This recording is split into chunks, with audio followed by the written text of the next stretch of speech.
Noir Mafia Stories presents a dark prison story from the underworld of 1934. Before the city heard the sirens, before the newspapers printed the escape, one man inside Blackgate Prison was already planning his way out. New York had two kinds of law. One was written in courtrooms. The other was whispered through prison bars, back rooms, docks, and alleys where every favor had a price. In 1934, the city believed Vincent Bellaro was finished. The newspapers called him a mob accountant. The police called him a murderer. The men who betrayed him called him a problem. But inside Blackgate Prison, Cell 47 held more than a prisoner. It held a ledger, a secret, and the beginning of a war. Vincent Bellaro did not look like a man waiting for freedom. He sat still, like stone. That was what frightened the guards. Men who screamed were easy. Men who begged were easier. Bellaro did neither. He listened. He counted footsteps. He measured the time between guard rounds.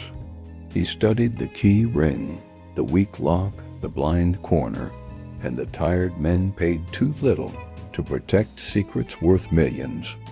Before prison, Bellaro had been the man with the numbers.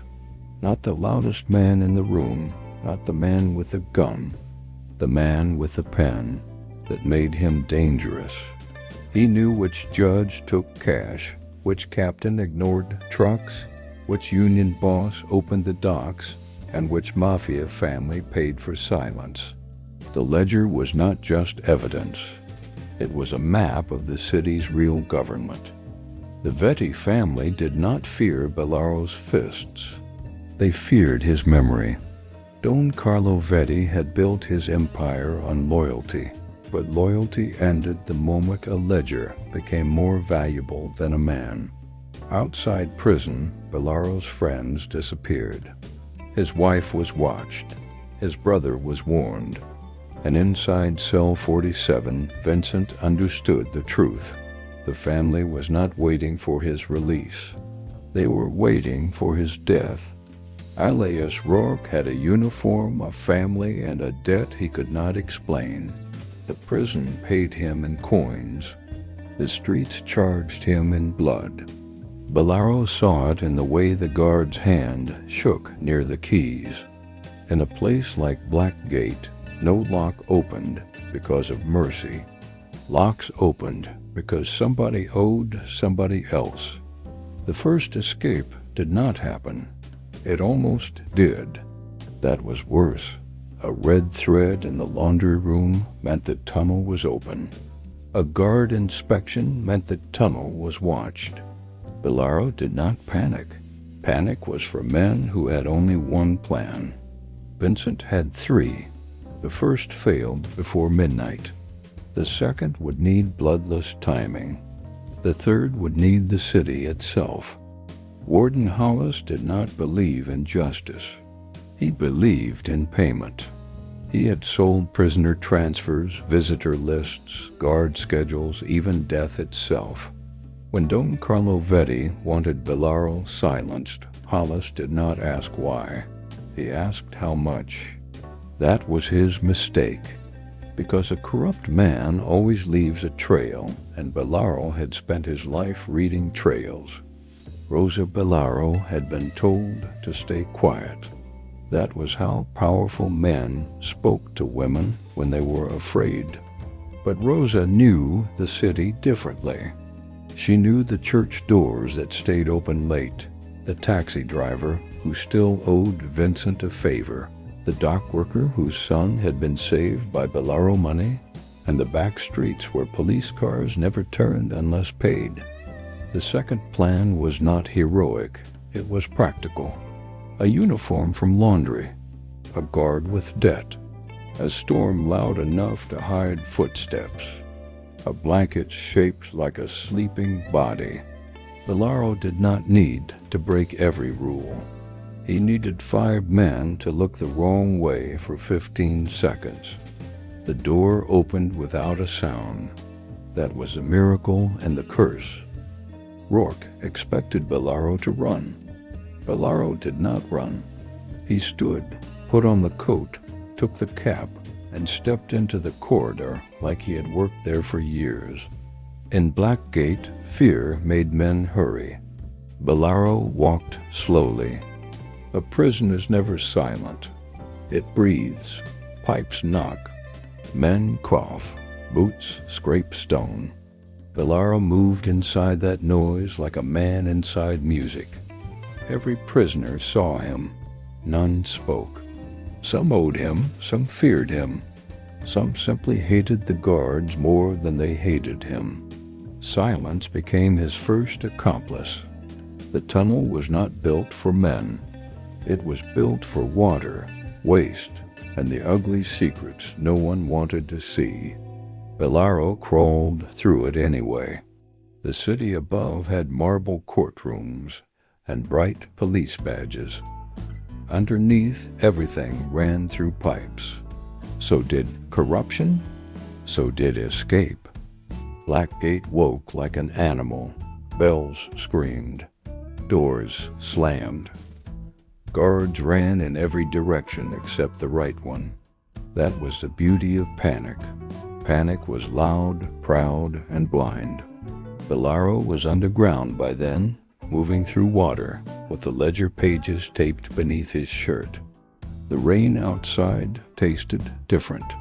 It tasted like gasoline, river fog, and danger. Rosa did not hug him. There was no time for soft endings. She looked at the prison coat, then at his face, and told the driver to move. Behind them, the city began closing like a fist. Don Carlo Vetti had survived because he never allowed embarrassment to live. Bellaro's escape was more than a problem. It was insult.